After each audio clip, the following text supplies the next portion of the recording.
A'udzu billahi minasyaitonir rajim. Bismillahirrahmanirrahim. Alhamdulillahilladzi bi ni'matihi tatimmus shalihat.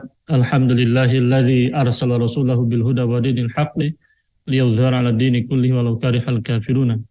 Wassalatu wassalamu ala Rasulillah wa ala alihi wa sahbihi wa man wala. Wa ba'du, uhayyikum bi tahiyyatil Islam. Assalamualaikum warahmatullahi taala wabarakatuh. Bifadillahi ta'ala bi taufiqi ikhwatil kiram a'azana wa iyyakum di dalam kesempatan subuh yang mulia kali ini di bulan termasuk di antara bulan-bulan yang mulia dimuliakan oleh Islam, di tengah suasana yang kemudian penuh kemuliaan di dalam kajian mengkaji apa yang kemudian Allah tabaraka wa taala firmankan. Alif lam ra kitabun anzalnahu ilaika litukhrijan nasa minadh dhulumati ilan nuri bi'izni rabbihim ila siratil azizil hamid. Bi fadilahi ta'ala ikhwatil kiram a'azallahu iyyakum, semoga kita berkumpul pada kesempatan pagi kali ini. Allah kumpulkan dalam kebaikan, Allah pun juga kumpulkan kita kelak di jannah firdausil a'la bersamai baginda Rasulullah SAW juga para sahabat radhiyallahu anhum. Dikumpulkan kemudian di dunia dalam kebaikan, diberikan kesempatan untuk menunaikan ibadah haji dan umrah, berkumpul kemudian di Makkahul Mukarramah, mengunjungi berziarah ke makamnya Kanjeng Nabi SAW. Termasuk juga dalam hal ini Allah kumpulkan kemudian kita senantiasa di dalam keistiqomahan di atas iman, Islam dan juga dakwah itu sendiri. Salah satu ayat yang kemudian berbicara tentang gambaran sirah baginda Rasulullah SAW ini berkaitan dengan Al-Quran suratul Kafirun. Apa yang kemudian menjadi background kajian hari ini? Ini video yang kemudian Ana rekam sendiri dalam suasana ibadah umroh di subuh hari ini, umroh dini hari. Jadi ini video dini hari. Hari ini sampai detik ini kalau kita berbicara tentang katakanlah Makkahul Mukarramah hari ini tentu menjadi tempat yang yang Masjidil Haram, Ka'bah dan juga Makkah itu bersih dari berbagai macam fenomena patung-patung. Dahulu kala jelas di masa baginda Rasulullah SAW awal berdakwah itu, nah kota Makkahul Mukarramah khususnya bahkan di depan Ka'bah itu kan disebutkan di dalam kitab-kitab sirah, termasuk dalam kitab sirah Nurul Yakin misalnya, ada setidaknya sekitar 360 patung yang menjadi sesembahan kaum musyrikin Quraisy ketika itu. Nah, datang kemudian risalah Islam membawa risalah itu tauhid. Nah, salah satu gambaran pertentangan, clash katakanlah, antara ketauhidan dan kekufuran kesyirikan itu, antara orang-orang yang beriman dengan orang-orang kafir musyrikin ketika itu digambarkan secara apik di dalam suratul Kafirun itu sendiri. A'udzu billahi minasyaitonir rajim. Bismillahirrahmanirrahim. Qul ya ayyuhal kafirun la a'budu ma ta'budun wa la antum 'abiduna ma a'budu wa la ana 'abidun ma 'abadtum wa la antum 'abiduna ma a'budu lakum dinukum waliyadin. Qul ya ayyuhal kafirun. Ini suratul Kafirun jelasnya diambil. Jadi dari segi tasmiyat, penamaan, itu suratul Kafirun diambil dari awalan. Dari kalimat inti yang menjadi awalan dari suratul Kafirun itu sendiri. Ya qul ya ayyuhal kafirun. Ini sesuai karena ayat ini menggambarkan hal keadaan orang-orang kafir dari kalangan kaum musyrikin itu sendiri. Nah, dalam ayat ini kaum musyrikin disifati sebagai orang-orang yang kafir, orang-orang yang ingkar. Ini pun juga menegaskan bahwa mustalah al-kafir atau al-kafirun jamaknya atau al-kufar dalam hal ini ia merupakan mustalah yang pada prinsipnya diperkenalkan oleh Al-Qur'an, disematkan untuk menggambarkan keadaan orang-orang yang memang layak disifati dengan sifat tersebut. Artinya dari segi istilah ini jangan dipermasalahkan. Karena hanya orang bermasalah yang mempermasalahkan istilah yang Allah kemudian turunkan kepada sebaik-baiknya insan Nabi Muhammad Rasulullah Al-Mustafa SAW. Nah, suratul kafirun di dalam kitab Tafsirul Jalalain disebut-sebut sebagai surat Makkiyah atau ada berpendapat dia Madaniyah. Sita ayat, sebanyak satu ayat, ada 6 ayat. Nazalat lamma qala wahtun minal musyrikin li Nabi SAW ta'budu alihatana sanatan wa na'budu alihaka ilahaka sanatan. Jadi ayat ini turun berkaitan dengan sekelompok kaum musyrikin yang berkata kepada Nabi SAW, ta'budu alihatana sanatan, engkau harus menyembah Tuhan-Tuhan kami selama 1 tahun. Kalimat alihah jama dari ilah. Ini menggambarkan politeismenya keyakinan kaum musyrikin ketika itu. Karena orang-orang kafir Makkah jelas mereka meyakini Tuhan-Tuhan sesembahan selain Allah tabaraka wa ta'ala. Mereka menyekutukan Allah dengan apa? Dengan Lata, Manat, Uzza. Belum lagi nanti deretan nama-nama nama-nama ini sesembahan kalau kaum kafir Quraisy yang berbicara tentang katakanlah nama Ya'uq, Nasar, Wad, Suwa dan Yagus itu. Yagus. Ini yang kemudian digambarkan dalam bahasa Al-Quran menggambarkan tentang kesyirikan di masa Nabi umatnya Nabi Nuh alaihissalam. Nah, mereka mengklaim ta'budu alihatana sanatan, kau menyembah Tuhan kami selama 1 tahun, wa na'budu ilahaka sanatan, maka kami pun juga menyembah Tuhanmu selama 1 tahun. Jadi ada sif-sifan.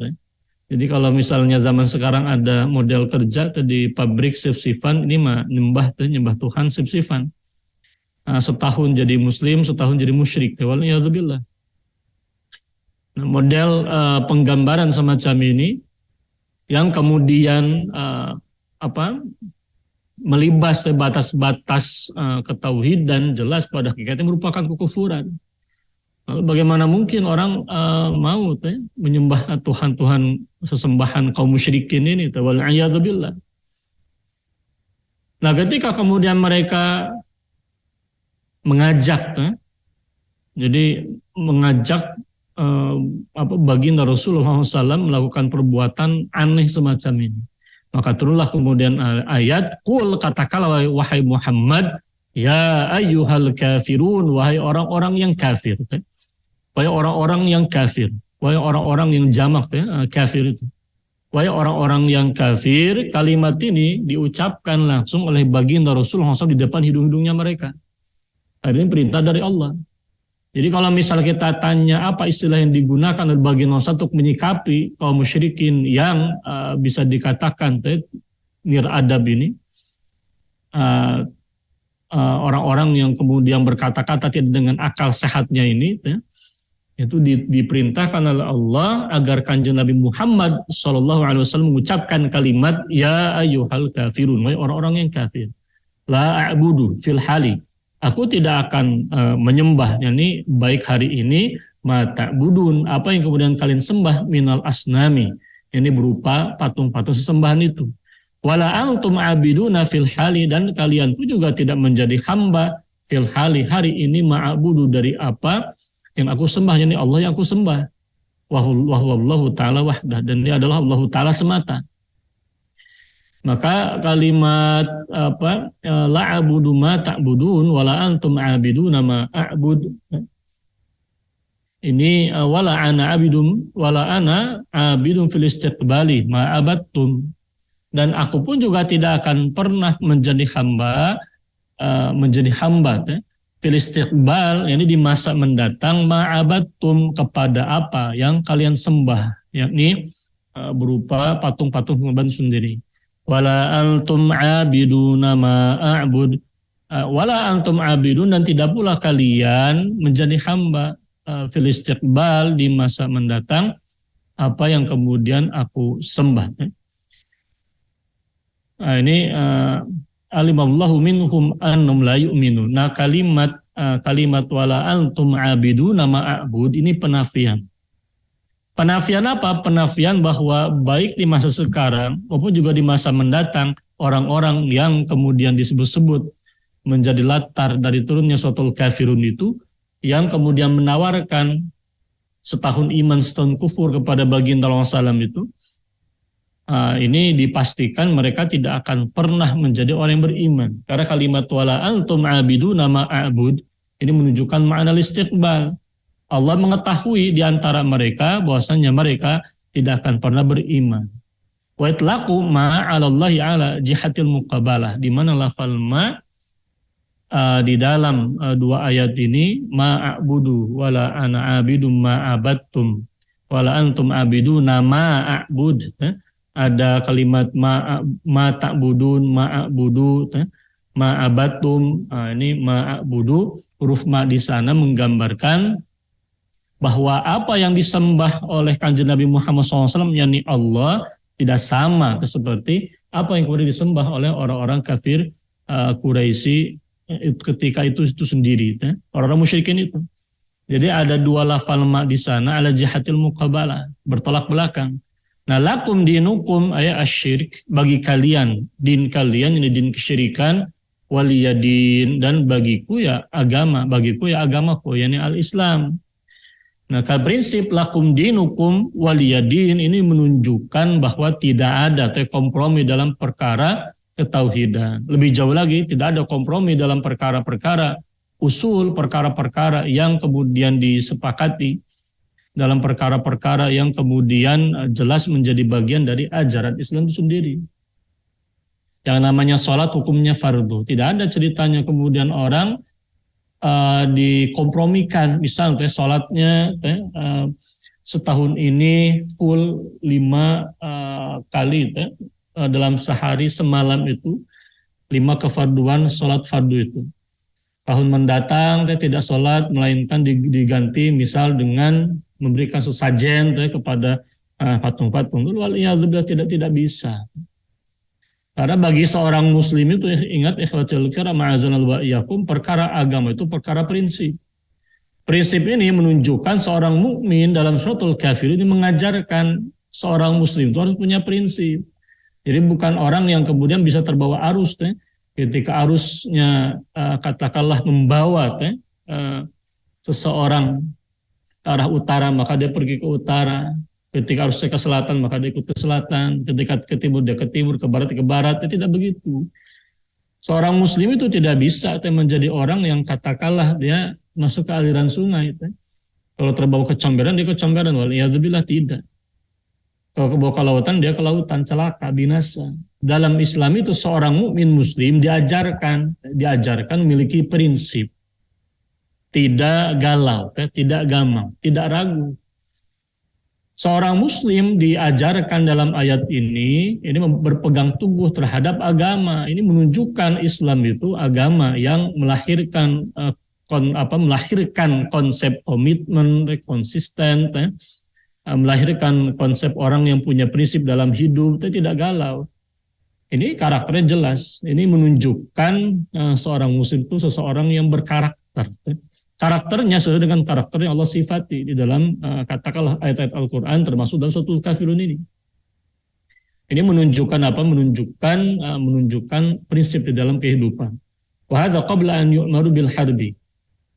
Dalam hal ini ayat ini memang turun berkaitan dengan ya tadi ketika dakwah pada periode Makkiyah. Dalam periode dakwah periode Makkiyah. Umat Islam belum kemudian menegakkan katakanlah daulah Islamnya di Madinah Al-Munawwarah, di Yasrib itu sendiri. Nah ini karena berbicara tentang ini, kalau di dalam tafsir jalan digambarkan wa hadza qabla an yu'mara bil harbi. Tadi prinsip lakum dinukum waliyadin. Karena ketika tegak daulah Islamnya di Yasrib di Madinah itu, maka dalam hal ini prinsip lakum dinukum waliyadin ini menjadi salah satu prinsip dasarnya. Namun dalam prinsip jelas upaya dakwah melakukan Fatu Mekah dan sebagainya membebaskan kota Mekah dari kesyirikan itu yang dilakukan oleh Kanjeng Nabi SAW. Wa hadzafa ya al-idhafati, Allah kemudian tidak menautkan huruf ya di dalam kalimat waliyadin. Kalau ketika berbicara tentang orang-orang kafir itu dikatakan lakum dinukum, bagi kalian agama kalian, yakni kesyirikan kalian, ada kumnya, dinukum. Sedangkan pada kalimat waliyadini bukan waliyadini, tidak ada huruf ya-nya. Kalimatnya bukan waliyadini tapi waliyadin.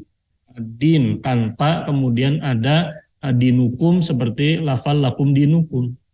Bagi kalian agama kum, agama kalian. Waliya dan bagi diriku din, bagiku adalah din, bukan dini, bukan bagiku agama aku dalam artian Islam. Tapi maknanya jelas, ini maksud dengan waliya. Din di sana adalah dini, agamaku, yakni al-Islam itu sendiri. Nah ini bagian dari gambaran yang diistilahkan dengan al-ijazu bil hadfi. Bentuk peringkasan kalimat dengan menghilangkan bagian hurufnya, atau yakni huruf ya yang diidhafatkan kepada lafal din, tidak ada. Ini Allah menggambarkan apa? Di antara fungsinya itu menggambarkan apa yang disilahkan dengan mura'atul fawasil. Jadi memperhatikan betul keindahan keindahan bunyinya. Kalimatnya bukan waliyadini tapi waliyadin. Nah, ini karena sebelumnya jelas kita mendapati ditutup dengan al-kafirun la a'budu ma ta'budun, wawnun pada dengan nun sakinah tadi baca.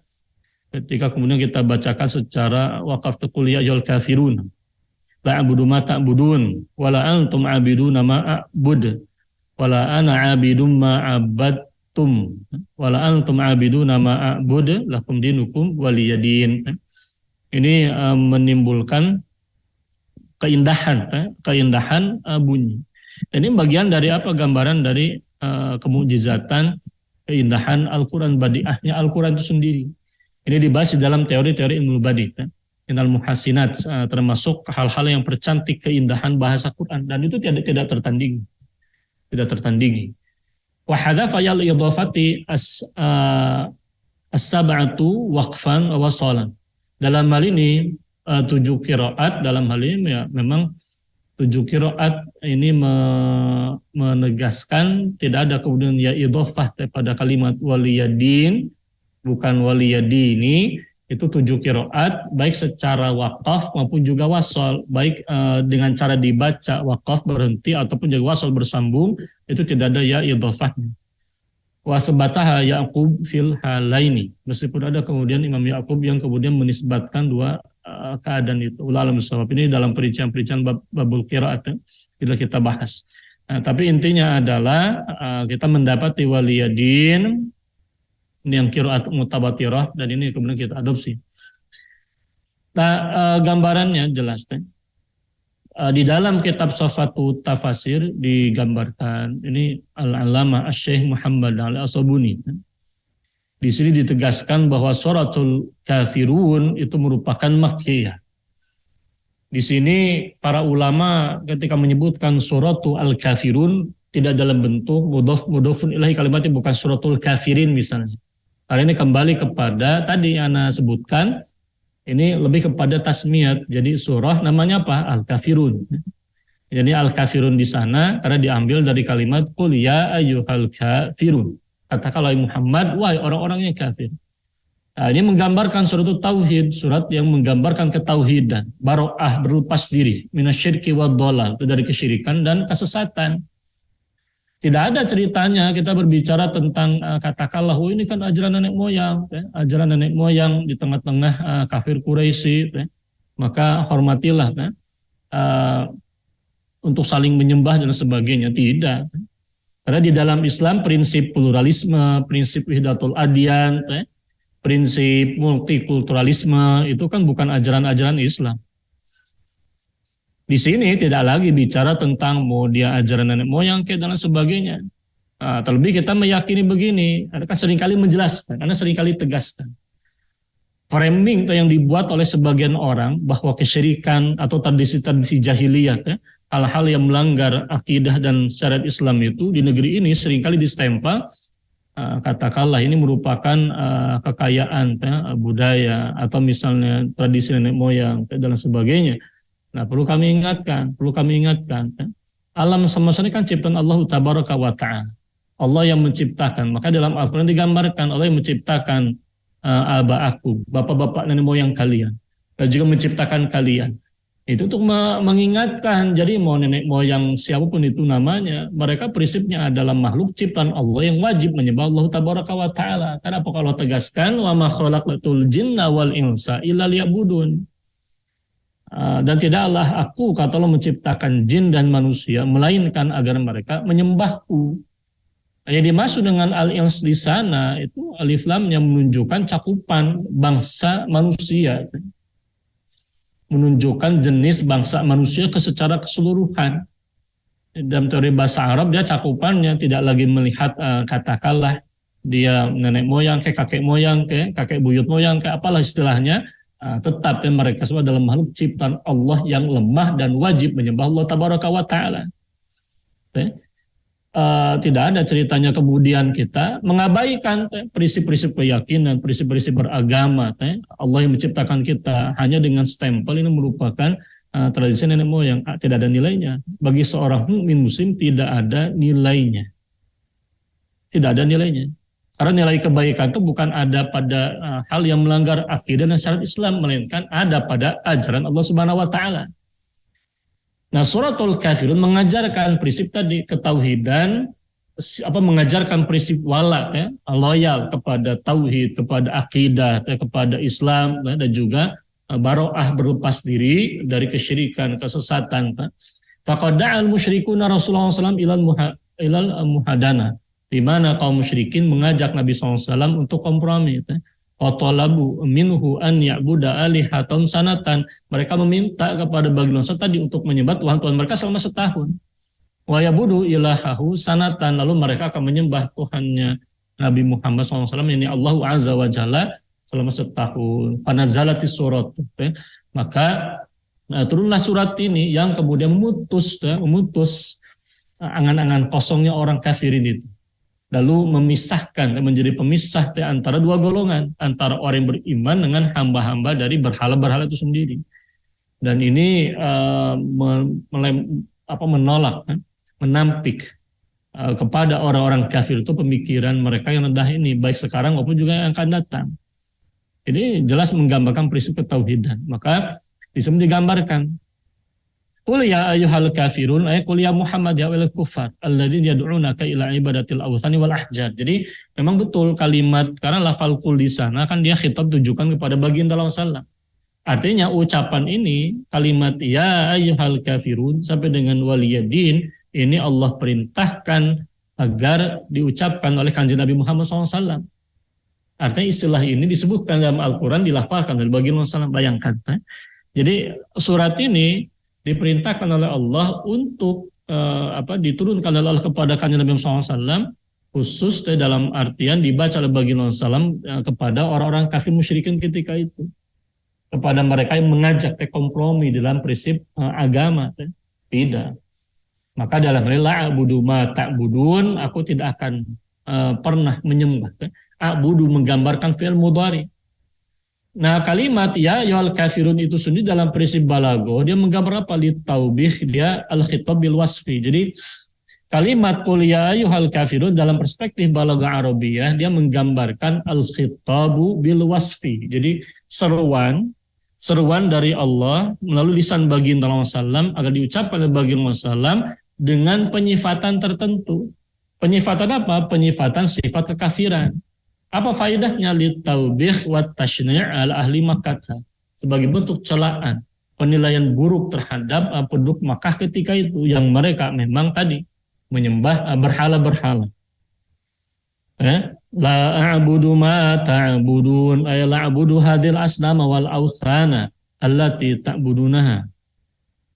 La abudu ma ta'budun, ini ucapan bagi Nabi sallam bahwasanya aku tidak akan pernah menyembah apa yang kalian sembah. Ini berupa patung-patung, sesembahan-sembahan itu yang kalian sembah itu. Fa'ana bari'um min aliha tikum wa ma'buda tikum lati la tudir wala tadur wala tanfa wala tugni an abidiha syai'an. Jadi dan aku berlepas diri dari Tuhan-Tuhan kalian, dari sesembahan-sembahan kalian yang kemudian tidak bisa memberikan madarat, la tudir wala tanfa, dan tidak perlu bisa memberikan manfaat, wala tughni an abidiha, dan juga tidak mencukupi mencukupi hambanya sesuatu apapun itu.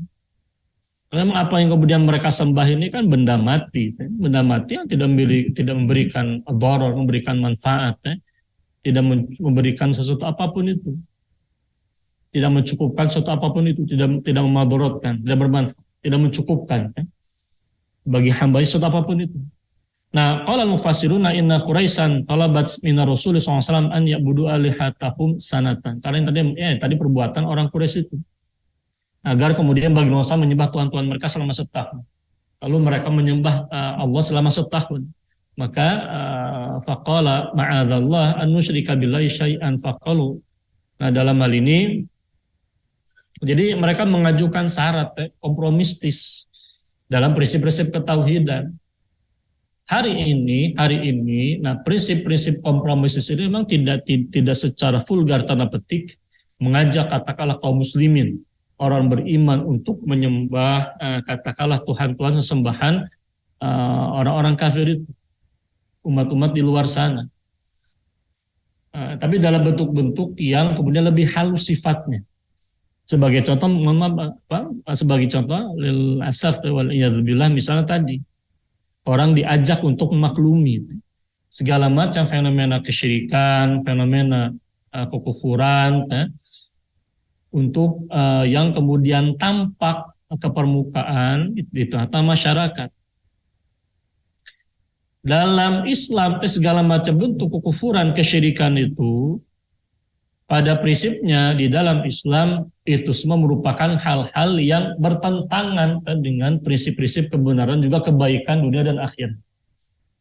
Nah, kira-kira ketika kita bicara misal tentang fenomena-fenomena kesyirikan yang mengatasnamakan budaya, yang mengatasnamakan tradisi berbangsa atau tradisi budaya, budaya bangsa dan sebagainya. Prinsipnya lakum dinukum waliyadin.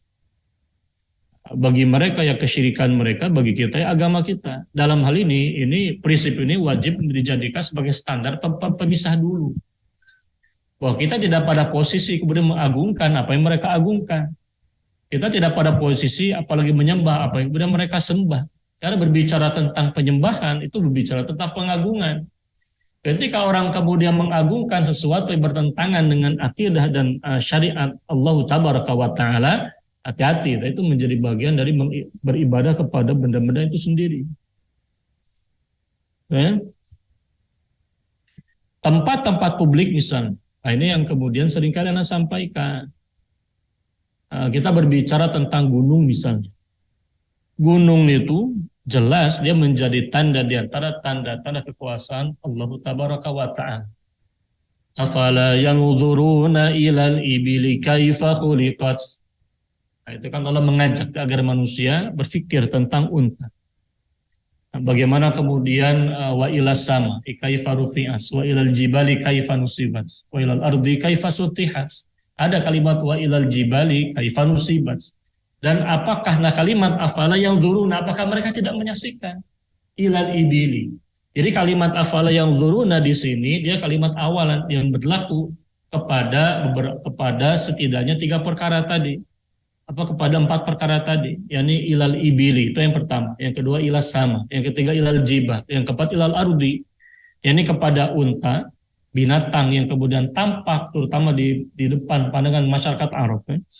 Kemarin Anda tanya santri-santri yang kemudian mereka sedang belajar di Mauritania, antum di sana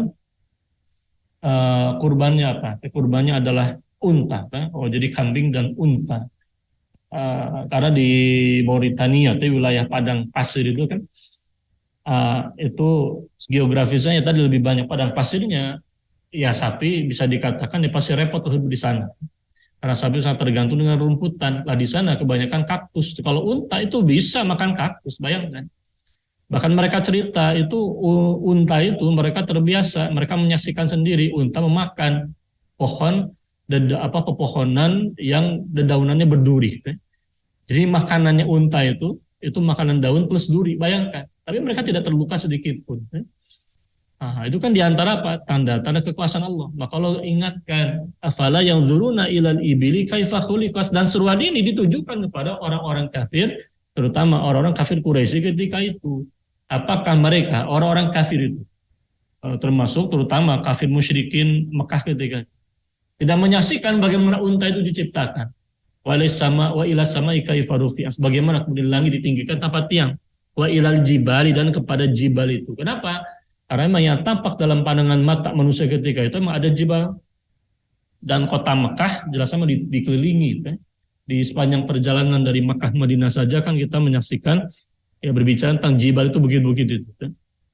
Semoga yang kemudian semoga Allah kumpulkan kembali kita di Makkatul Mukarramah dalam ibadah haji dan umrah. Antum yang kemudian belum beribadah, Allah mudahkan, Allah undang menjadi tamu-tamu Allah Subhanahu wa taala. Allah mudahkan kita semua.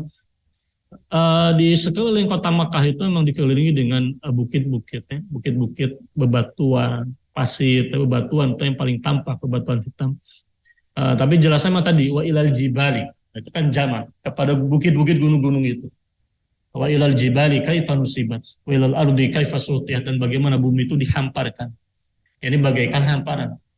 Nah, ini bukan berarti bumi datar, karena kita berbicara tentang afala yang zuruna, mereka apakah mereka tidak menyaksikan? Ini berkaitan dengan kalau dalam kajian balagoh itu sesuai dengan makomnya manusia. Manusia melihat unta, manusia melihat langit. Langit kalimatnya bukan ila samawat, tapi ila sama. Karena yang tampak dalam pandangan mata kita langit itu ya cuma satu. Fakta penciptaan as-samawat jamak, ada lapis-lapis langit, tapi yang kita saksikan kan hanya satu. Kenapa? Kembali kepada kalimat afala yang zuruna. Apakah mereka tidak melihat? Yang kita lihat kan langitnya satu, makanya ilah sama. Tapi ketika berbicara tentang penciptaan, Allah tegaskan inna fi khalqis samawati wal ardi. Sesungguhnya dalam penciptaan langit-langit dan bumi. Inna fi khalqis samawati wal ardi. Sesungguhnya dalam penciptaan langit-langit dan bumi. Itu karena dia berbicara tentang khalq, penciptaan langit-langit, dia jamak as-samawat wal ard, dan juga bumi. Wa ilal jibali kaifa nusibat, gunung-gunung ini menjadi tanda kekuasaan Allah. Maka kita tegaskan yang namanya gunung gede, gunung Pangrango, gunung Salak yang ada di katakanlah wilayah Jawa Barat atau di Jawa Tengah, Jawa Timur, gunung apalah namanya, gunung Tangkuban, apa gunung ya Tangkuban Perahu, kayak gunung, pokoknya gunung-gunung jibal-jibal itu, gunung Krakatau, gunung Merapi, termasuk juga gunung Bromo, itu diantara tanda-tanda kekuasaan Allah Subhanahu wa taala. Gunung-gunung semacam itu adalah ciptaan Allah Tabaraka wa taala. Dia bukan milik para penunggu yang kemudian diyakini oleh sebagian kaum musyrikin. Oh, di gunung-gunung di sana ada penunggunya. Karena ada penunggunya maka diberikan sesajen, berupa buah-buahan, berupa katakanlah berupa ya hasil bumi, dipersembahkan kepada roh-roh atau tadi penunggu-penunggu gunung-gunung itu sendiri. Nah, kami tegaskan, Allah tegaskan di dalam nas-nas Al-Quran, bahwasanya di dalam penciptaan langit dan bumi, inna fi khalqis samawati wal ardi wa ikhtilafil laili wan nahar la ayat liulil albab, itu menjadi tanda-tanda kekuasaan Allah. Harusnya fenomena gunung ini menguatkan keyakinan kita. Allah dalam ayat ini mengajak manusia berpikir, melihat gunung, melihat unta, melihat tadi jibal diantaranya. Maka prinsipnya yang namanya jibal itu dia harus bersih dari ragam fenomena kesyirikan. Dia adalah tempat publik. Dan kita kaum muslimin punya hak untuk melihat gunung tanpa kemudian melihat berbagai macam simbol-simbol, syiar-syiar kesyirikan atau kekufuran, keyakinan-keyakinan tertentu. Ini namanya toleransi. Kalau kemudian kaum muslimin pergi ke suatu gunung diperlihatkan dengan fenomena katakanlah patung-patung, dengan fenomena sesajen-sesajen. Itu gunung, mohon maaf itu bukan tempat ibadahnya agama tertentu, itu milik itu adalah tempat yang Allah ciptakan, publik siapapun juga bisa ke sana. Dan dia seharusnya menjadi tanda-tanda kekuasaan Allah. Kita semakin yakin. Nah, kalau kita bicara tentang prinsip toleransi, justru fenomena, katakanlah adanya gunung dijadikan sebagai tempat ibadah agama tertentu, itu keyakinan tertentu, itu merupakan bentuk intoleransi kepada Islam kaum muslimin. Mau gunung gede, gunung Bromo, itu kan tempat publik, bukan tempat ibadah. Pertanyaannya, mana toleransi kepada Islam dan kaum muslimin? Karena di dalam Islam itu tempat publik itu dia wajib bersih dari berbagai macam simbol-simbol kesyirikan, kekufuran. Tempat-tempat di mana kaum muslimin pergi ke sana, dia menjadi tanda di antara tanda-tanda kekuasaan Allah Tabaraka wa Ta'ala. Nah, ayat ini pun juga mengajarkan bahwa berbicara tentang konsep toleransi, prinsipnya adalah saya tegaskan begini. Kalau kita bicara tentang konsep toleransi dalam Islam itu, prinsipnya adalah kita tidak memaksa orang kafir untuk memasuki agama Islam. Maka berlaku kaidah di dalam ayat la ikraha fid dini. La ikraha fid din. Tidak ada paksaan di dalam agama. Paksaan apa? Maksudnya memaksa orang-orang kafir untuk memasuki Islam. Prinsip la ikraha fid din ini menjamin bahwa orang yang masuk Islam itu bukan orang munafikin. Jadi kalau misal kita bicara tentang prinsip la ikraha fid din, ikhwatul kiram, ini sebetulnya mengajarkan kepada kita apa? Beriman berislam itu dengan pemikiran, dengan komitmen, dengan prinsip di dalam kehidupan yang diyakini di dalam kolbunya, bukan kemunafikan. Kita tidak mungkin memaksa membujuk orang dengan mie instan misalnya, dengan iming-iming duniawi, maka keyakinan sebatas nilai mie instan itu sendiri. Karena di dalam Islam itu tidak begitu. Yang namanya keyakinan itu sangat krusial, sangat prinsipil. Karena tadi di dalam Islam itu terlebih konsepnya di dalam Islam tidak ada yang namanya orang mukmin dan memiliki sifat kemunafikan. Jadi tidak mungkin antara kekufuran dan keislaman itu, antara kekufuran dan ketauhidan itu bersatu. Karena ketika kemudian disatukan, lisannya lisan bertauhid, tapi kolbunya kolbu yang ingkar, maka prinsip itu namanya orang munafik. Dan yang terjadi ini malah menimbulkan doror, menimbulkan bahaya di dunia dan juga di akhirat. Pelakunya akan melakukan kejahatan kepada Islam kaum muslim, itu yang terjadi di masa, termasuk di masa baginda SAW di Yasrib di Madinah itu. Ketika kemudian Ubaid bin Salul itu, Ubaid, dia menjadi tokoh pemimpin, Abdullah bin Ubay itu dia menjadi tokoh pemimpin kaum munafikin di Madinah, di Yasrib. Orang ini yang kemudian mengajak sekitar 300-an orang untuk tidak berjihad di dalam perang Uhud. Dia membelotkan ratusan orang karena kejahatannya. Dan orang ini pun juga berupaya memecah belah barisan kaum muslimin. Dia membangun Masjidud Dirar yang akhirnya dibakar. Karena prinsip dia bukan masjid, melainkan tempat yang diklaim dia sebagai suatu masjid, padahal dia bukan masjid. Bukan masjid, dia menjadi simbol bagi peribadatan orang yang beriman, melainkan dia tempat yang kemudian dibangun oleh orang-orang munafikin untuk memecah belah barisan Islam kaum muslimin. Maka bagi Rasul sebagai kepala negara membereskan tempat ini sesuai dengan perintah dari Allah Tabaraka wa Ta'ala. Masjid Dirar namanya, Dirar, tempat yang kemudian menimbulkan doror, dicegah oleh Islam itu. Karena pada prinsip jelas ad-doror yuzal, yang namanya bahaya itu wajib dihilangkan. Nah, prinsipnya ikhwatil kiram, prinsip dalam kalau kita bicara tentang konsep toleransi dalam Islam itu bukan dalam suratul kafirun ini mengajarkan konsep seorang mukmin itu mereka wajib katakanlah istilahnya hidup dengan prinsip itu. Maka ketika dikatakan la abudu ma ta'budun, ini prinsipnya ini prinsip ketauhidan, tidak ada yang namanya kemunafikan. Jadi prinsip toleransi dalam Islam itu dia bukan mengakui, mengakui atau apapun istilahnya, bukan mengakui, menghormati sesuatu yang tidak dihormati oleh Islam, menghargai sesuatu yang sebetulnya tidak berharga. Karena kita bicara tentang konsep toleransi dalam Islam itu adalah tidak kemudian ikut-ikutan di dalam kekufuran, kesyirikan itu sendiri. Tidak kemudian memaksa, tidak begitu pula, tidak pula kemudian memaksa orang-orang yang masih dalam kekafiran dipaksa untuk masuk Islam. Nah, tidak boleh kan? Melainkan orang masuk Islam dengan kesadaran.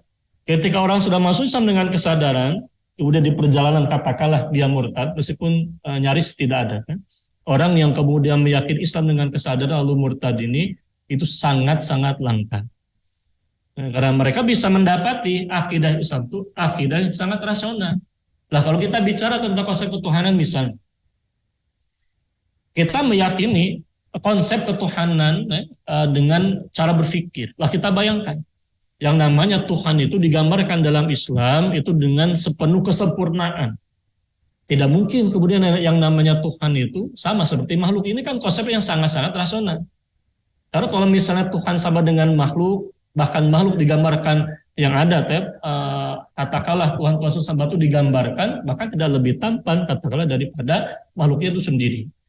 Artinya ada sifat kekurangan di sana. Bagaimana mungkin Tuhan yang kita sembah itu, waliyadzubillah, itu disifati dengan sifat kekurangan, maka tidak rasional. Maka dalam Islam itu konsep keyakinan laisa kamitslihi syai'un.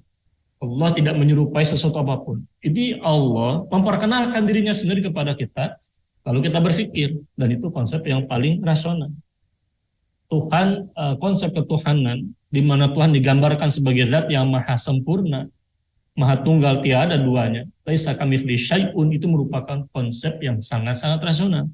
Nah, ketika orang meyakini konsep ini, lalu dia bandingkan dengan keyakinan-keyakinan misalnya yang ada, yang lainnya misalnya, lalu dia yakini dengan sepenuh pemikiran, maka bisa dikatakan orang tersebut yang mendapati tanda-tanda kekuasaan Allah pada alam semesta itu sendiri. Karena kita meyakini adanya Allah itu dengan melihat ciptaan. Prinsipnya sama seperti begini. Nah, kita sedang duduk katakanlah di depan PC, komputer ataupun juga handphone misalnya. Pertanyaan, kita yakin tidak di balik PC dan handphone tadi ada orang yang merakitnya? Kita katakan, nah kita yakin. Atau meskipun kita tidak pernah berjumpa dengan orang yang merakit, dengan orang yang katakanlah merakit tadi, membuat komponen-komponennya, lalu merakit. Tapi kita yakin ada banyak orang yang terlibat dalam membuat itu semua, kita hakul yakin. Atau kita tidak pernah melihatnya. Kenapa? Alasannya simpel tapi paradigmatis. Karena adanya suatu benda yang kemudian dibuat berarti menunjukkan ada orang yang merakit dan merakitnya, membuat komponen merakitnya. Ini prinsip paradigmatis, simpel dan sangat logis. Kalau kita bicara tentang alam semesta misalnya, keteraturan di balik komponen handphone atau PC, kalau ada satu bagian saja yang kemudian hilang, atau misalnya satu bagian penting dari prosesornya misalnya di dalam PC itu, benda kecil itu hilang, ini akan merusak sistem yang berjalan. Nah, kita bicara tentang keteraturan di PC, kita meyakini adanya orang yang merakitnya. Bagaimana bisa kemudian kita bicara tentang alam semesta itu, kemudian kita katakan tidak ada Tuhan yang menciptakannya, itu kan aneh kan? Padahal jangan jauh-jauh kepada alam semesta. Allah katakan wa fi anfusikum afala tubsirun. Kalimatnya wa fi anfusikum afala tubsirun. Di sana ada bentuk penghususan. Kalimatnya bukan afala tubsiruna fi anfusikum, tapi wa fi anfusikum afala tubsirun. Kalimat tanyanya diakhirkan. Afala tubsirun. Artinya apa? Artinya penghususan. Di sana ada takdim wa ta'khir. Ada bentuk pengawalan sesuatu yang diawalkan, yang lazimnya diakhirkan, diawalkan. Yang lazimnya diawalkan, diakhirkan. Ada takdim wa ta'khir. Apa faedah balaghiyahnya? Menunjukkan qasar penghususan. Bahwa semata-mata cukup dari diri kalian sendiri, apa kalian tidak menyaksikan apa? Tanda-tanda kekuasaan Allah tabaraka wa ta'ala. Kita lihat organ tubuh manusia. Ada sel membentuk jaringan. Sel saja terdiri dari inti sel dan sebagainya. Itu kan di pelajaran IPA atau biologi kita belajar itu. Sel membentuk jaringan. Jaringan-jaringan nanti bicara tentang otot, organ dan sebagainya sampai organ tubuh, sampai bagian-bagian tubuh itu sendiri, dari ujung rambut sampai dengan ujung kaki. Itu semua kan menggambarkan keteraturan sistemnya Allah buat itu. Manusia ada telinga, ada hidungnya, ada dua mata misalnya, ada mulut, dagu dan sebagainya. Ini diantara keteraturan sistem Allah buat. Dan dia manusia diciptakan dengan fi ahsani taqwim, wujud yang paling sempurna. Keteraturan tadi itu lazim menunjukkan ada sang pencipta. Kalau bagaimana mungkin kemudian kita katakan tidak ada Tuhan. Nah, Allah mengajarkan lagi, lau kana fihima alihatun illallah la fasadata. Kalaulah fihima, di langit dan di bumi, ada Tuhan-Tuhan yang banyak, Tuhan-Tuhan selain Allah, la fasadata, maka sungguh keduanya, langit dan bumi ini akan binasa. Karena tidak mungkin kemudian kita bicara tentang Tuhan berbagi peran, ada Tuhan yang baik dan Tuhan yang buruk. Ini tidak rasional.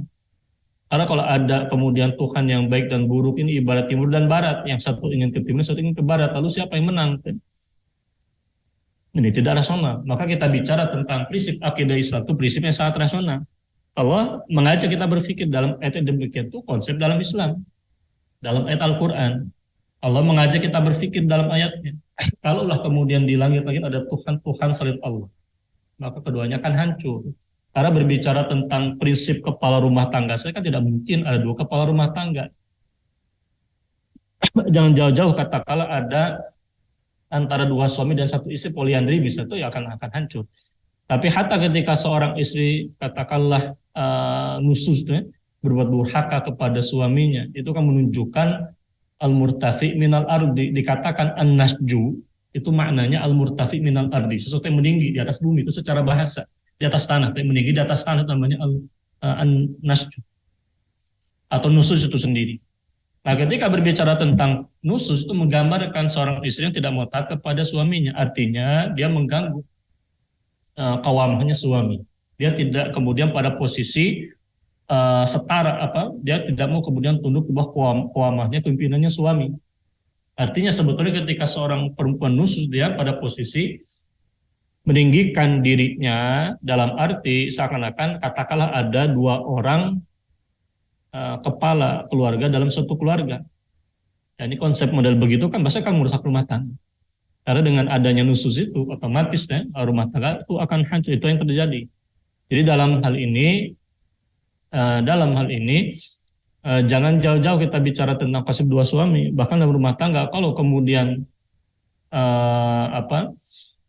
ada dua sosok yang kemudian menjadi pimpin rumah tangga, istri saling bersaing dalam hal ini, ya ini akan menghancurkan rumah tangga itu sendiri. Maka Allah aturkan dalam rumah tangga itu satu kepemimpinan qawamah, laki-laki menjadi pimpin bagi kaum perempuan. Itu menggambarkan konsep kepemimpinan. Atau dalam sebuah wilayah ada dua pemimpin misalnya. Dalam sebuah negeri ada dua khalifah misalnya, itu kan memecah belah barisan, maka tidak bisa diharamkan. Apalagi tidak lebih rasional lagi kalau kemudian ada Tuhan-Tuhan yang banyak selain Allah Tabaraka wa Ta'ala di alam semesta ini. Nah, ini kan konsep keyakinan di dalam Islam, di dalam nas Quran dan Sunnah yang mengajak kemudian kita berpikir tentang prinsip-prinsip ketauhidan itu sendiri. Nah, maka dari prinsip ini kita katakan ketika ada orang mengajak kita untuk katakanlah membenarkan konsep keyakinan-keyakinan yang menyimpang dari Islam, baik dengan dalih katakanlah ini merupakan tradisi, tradisi nenek moyang yang kemudian wajib dijaga, yang wajib kemudian dimuliakan. Mari kita lestarikan dan rawat. Itu kan model-model keyakinan multikulturalisme. Karena di dalam Islam itu yang namanya kekufuran kesyirikan itu prinsipnya adalah wajib kemudian diluruskan dengan akidah ketauhidan. Karena dengan begitu orang-orang akan selamat dari malapetaka dunia dan akhirat. Wa'iyadzubillah. Nah, orang yang kemudian mati dalam kekafiran dalam Islam itu jelas akan kemudian mati dalam keadaan yang sangat merugi. Kalau tegaskan wa may yabtaghi ghairal islami dinan fala yuqbal min wa fil akhirati minal khasirin. Wal iyad billah. Kalau kita meyakini kemudian konsep keyakinan dalam Islam, maka kita otomatis meyakini pula bahwa mereka yang kemudian meyakini akidah di luar akidah Islamiyah, menjalankan syariat di luar syariat Islamiyah, prinsipnya mereka orang yang merugi. Allah tegaskan dalam surat Ali Imran tadi, wa may yabtaghi ghairal islami dina, dan siapa yang kemudian mencari selain Islam sebagai dinnya, fala yuqbala minhu, maka dia tidak akan diterima darinya. Bahkan dengan menggunakan huruf lan, lan tidak akan pernah diterima darinya. Wala yuqbala minhu wa huwa fil akhirat, dan di akhirat minal khasirin, termasuk orang-orang yang merugi itu sendiri. Wal iyad billah. Barakallahu lana wa lakum ikhwatil kiram, a'azallahu wa iyyakum. Ini sebagai pengantar dari pembahasan tafsir dan balaghah surat Al-Kafirun. Assalamualaikum warahmatullahi wabarakatuh. Waalaikumsalam warahmatullahi wabarakatuh. Jazakumullahu khairan katsiran. Kami ucapkan kepada guru kita Al-Mukarram Ustaz Irfan Abu Nafid yang sudah berbagi ilmu di kesempatan pagi yang berbarokah ini. Baik, sebelum masuk pada sesi tanya jawab, ada jeda iklan terlebih dahulu dari tim Majlismu, kami persilakan.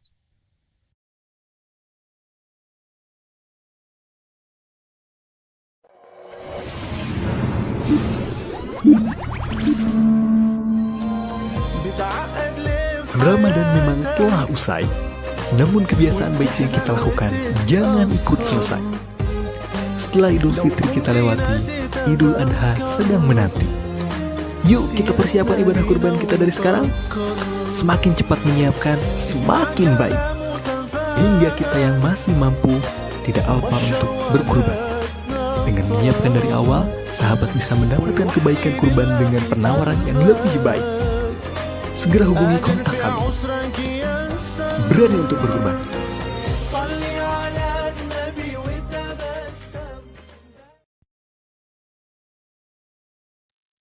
Baik para jemaah sekalian, itulah informasi dari NS Peduli bagi para jemaah sekalian yang ingin ikut bergabung ataupun menitipkan kurbannya melalui ngaji subuh, bisa langsung menghubungi nomor kontak yang tertera. Baik Ustadz, ini kalau kita berbicara tentang surah Al-Kafirun begitu Ustadz, tadi banyak sekali yang Ustadz sampaikan berkaitan dengan berbagai macam kesyirikan, apalagi hak dan batil kan tentu ini perkara yang berbeda. Namun yang kita lihat begitu Ustadz, berkaitan dengan pembenaran-pembenaran ini, terkadang juga umat ataupun masyarakat ini menjadi bingung ketika salah seorang daripada tokoh itu yang berbicara itu. Ustadz, bagaimana cara agar senantiasa kita tahu mana yang benar dan memperjuangkan yang benar, dan mana mereka yang memang ketika dalam hal tersebut itu mendekati kepada syirikan ataupun kekufuran, ini bisa kita menghindar dan juga kita bisa meninggalkan hal-hal yang bisa mendekatkan kepada hal yang sifat kekufuran itu. Ustadz, bagaimana Ustadz?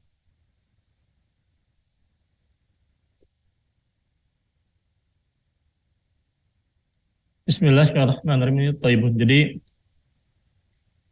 ini berkaitan dengan prinsip beragama.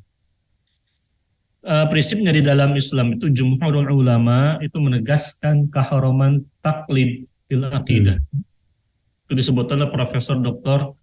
Wahab Az-Zuhaili di dalam kitab-kitabnya. Jadi jumhurul ulama mengadopsi haramnya bertaklid di dalam prinsip berakidah, artinya wajib berfikir. Haram taklid artinya wajib berfikir. Ketika meninggalkan berfikir dalam prinsip akidah, dalam prinsip ketauhidan misalnya, dia malas berfikir, itu dia berdosa.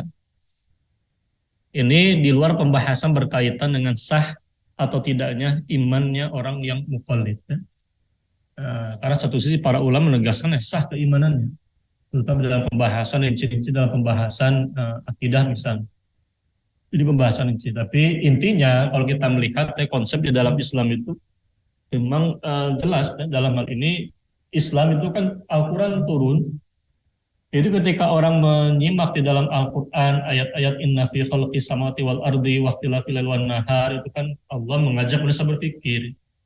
Nah, di dalam kitab ini, dalam kitab Ar-Rahiq Al-Maktum misalnya, bahaya ketika seseorang katakanlah dia bertaklid, ketika berbicara tentang akidah kemudian dia taklid, ini tampilnya.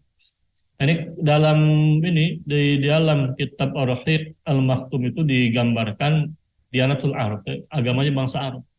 Jadi dahulu kan pernah ceritakan juga dahulu orang-orang di Makkah itu mereka mengikuti milahnya Ismail dan Ibrahim alaihi wassalam. Nah, yang menjadi masalah adalah ketika muncul kemudian masanya Amr bin Luhai. Amr bin Luhai ini dia adalah pemimpin Khuza'ah, suku Khuza'ah, di mana orang ini wakana qad nasha'a ala amrin azimi minal ma'ruf was sadaqah wal hirs ala umuriddin. Dia dikenal sebagai tokoh agama. Kalau bahasa kita mungkin dari tokoh agama.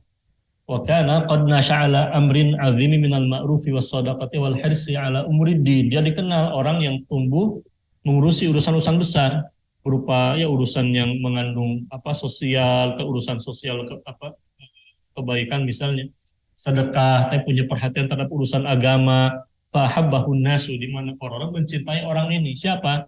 Amr bin Luhai. Wadanu lahu dhannan minhum annu min akabirul ulama wa afadilil awliya. Di mana kemudian mereka mengira sebagian besar dari mereka mengira yang namanya Amr bin Luhai ini termasuk tokoh ulama dan tokoh aulia.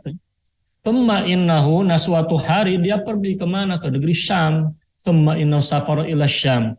Fara'ahum ya'budunal awthana, di mana orang ini Amr bin Luhai mendapati para penduduk negeri Syam menyembah berhala-berhala. Fastasana dzalika wa dhannu haqqan. Nah, dia berprasangka baik, ini merupakan kebaikan. Li'anna Syam mahallu rusuli wal kutub. Dengan asumsi pribadi, dengan klaim, dengan anggapan asumsi waham bahwa negeri Syam itu tempatnya para rasul dan kitab-kitab suci. Betul, yang menjadi masalah yang kesyirikan yang ada di sana ini penyimpangan dari agama para rasul dan kitab suci itu sendiri mengajarkan ketauhidan. Faqadima ma'ahu bi Habal. Lalu dia bawa itu patung Habal itu, wa ja'alu fi jawfil Ka'bah, lalu dia simpan patung Habal ini. Dia termasuk patung pertama yang ada di depan Ka'bah. Dia dari negeri Syam tuh bawa oleh-oleh malah patung, dia simpan di pinggiran Ka'bah. Wada'a ahla Makkah ila syirki billah. Lalu dia mengajak para penduduk Mekah menyekutukan Allah. Fa'ajabuhu. Jadi masalahnya mereka malah menyambutnya, mereka menyetujui. Kenapa? Karena mereka menganggap tokoh ini tokoh agama, dia adalah tokoh ulama, dia adalah ulama besar. Mungkin ketika menurut begitu tuh, semalam yalbas ahlul Hijaz an tabi'u ahla Makkah li'annahum wulatul baiti wa ahlul haram. Bayangkan bahkan dalam hal ini bahkan penduduk Hijaz, penduduk Hijaz itu mereka negeri Arab itu akhirnya mengikuti penduduk Mekah. Kenapa? Karena penduduk Mekah itu dianggap sebagai orang-orang yang mulia, memegang kunci Ka'bah, penduduk tanah haram dan tanah suci. Akhirnya mereka mengikuti penduduk Mekah. Jadi bayangkan dari asumsi orang-orang Mekah kepada siapa? Kepada Amr bin Luhai ini. Karena dia adalah tokoh, lihat diikuti, kesyirikannya diikuti, mereka menjadi orang musyrik, waliyadzubillah. Karena orang-orang Hijaz, orang-orang Arab memandang penduduk Mekah orang yang utama, dengan asumsi model begitu, mereka juga taklid akhirnya mengikuti kesyirikan penduduk Mekah. Nah, akhirnya apa? Mereka kemudian mendatangkan kemudian Manat. Ada kemudian Manat, Lata, dan Uzza. Patung Manat ini diambil dari Laut Merah, dari sekitaran Laut Merah. Itu si Manat itu. Lalu dia mengambil patung Lat, mereka orang Arab mengambil patung Lata dari Taif. Mereka mengambil Uzza dari Wadi Nakhlah. Nah, 3 patung besar ini hadis salas akbar ausanihim. Ini merupakan 3 patung yang paling besarnya. Di mana 3 patung ini kan patung perempuan semua. Kemakasro asyik, kesyirikan menyebar. Wa kanatil ausan fi kulli biqati minal Hijaz. Akhirnya patung-patung tersebar itu di penjuru-penjuru negeri Hijaz itu.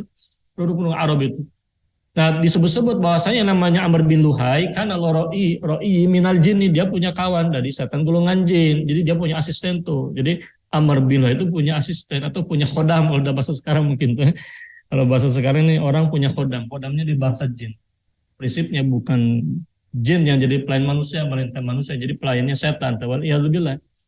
Ini kita tidak bicara tentang film khurafat ya. apalah istilahnya, penyembah setan itu apalah itu, atau pengabdi penyembah. Itu penggambaran-penggambaran khurafat bertentangan dengan Islam. Fa akhbaru bi anna aslama qaminu uddan waswa'an wa yaguth wa ya'qa wa nasra madfunatun bi jaddah fa ataha pas tatharuha. Kasih setan gulungan jin ini menunjukkan, mengabarkan kepada siapa? Kepada Umm bin Luhai itu di sana di Jeddah itu ada patung-patungnya kaum Nuh terkubur. Ada si Wuddan itu, Waswa'a, Yaguth, Ya'uq, wa Nasra, terkubur di sana. Ayo gali, akhirnya digali. Ini kan Lata, Uzza dan Manat. Ini 3 patung perempuan. Lalu ini patung-patung Ya'uq, Nasr, Wad, Suwa, dan Yagus. Ya. Ini sejarah kesyirikan pertama di umat manusia. Dosa pertama kesyirikan. Akibat apa? Tadi mereka taklid kepada nenek moyang itu. Nah, datang kemudian Islam membersihkan. Karena patung-patung itu ada 360-an di sekitaran Mekah. Fatwa Mekah membersihkan itu semua. Nah, Allah secara khusus kemudian mengajak orang berpikir tentang 3 patung ini. Di dalam suatu Najm 1922 dilanjutkan pada ayat ke-23 itu. Apa kata Allah tabaraka wa ta'ala, in hiya illa asma'un sammaitumuha antum wa aba'ukum ma anzalallahu biha min sultan. Tidaklah in hiya, itu semua tidaklah semata-mata, melainkan in di sana dia in nafi. Jadi tidaklah semata-mata itu semua si patung-patung ini Lata, Uzza dan Manat itu, melainkan hanya nama-nama yang kalian namai, baik kalian maupun juga bapak moyang kalian itu. Nah, di mana Allah ma'anzalallahu biha, Allah tidak menurunkan sesuatu keterangan pun, katakanlah perintah untuk menyembah min sultan menjadi hujah untuk menyembah patung-patung tadi. In yattabi'una illa dhann, dan tidaklah kemudian kalian ikuti melainkan hanya persangkaan belaka yang tidak bernilai. Wa matahwal anfus, dan sesungguhnya dalam walaqad ja'akum min rabbihimul huda, dan sungguh-sungguh telah datang kepada Rabb mereka, ini petunjuk dari Allah tabaraka wa ta'ala itu sendiri. Jadi mereka ini hanya mengikuti persangkaan dan juga wa matahwal anfus, dan apa yang kemudian dikehendaki oleh hawa nafsu mereka. Tidak ada nilainya. Akibat apa? Tadi taklid buta, apakah kepada nenek moyang, Amr bin Luhai, atau nenek moyang bangsa Arab yang menjadi musyrik akibat Amr bin Luhai ini, dan juga ya tadi hawa nafsu taklid buta kepada tokoh-tokoh yang kemudian menyimpang dari agama. Maka prinsip yang terakhir di dalam Islam itu a'rif al-haq, kenalilah kebenaran itu berdasarkan kebenaran sendiri. Orang wajib belajar, apalagi ini masalah akidah. Wallahu musta'an. Wallahu a'lam bishawab.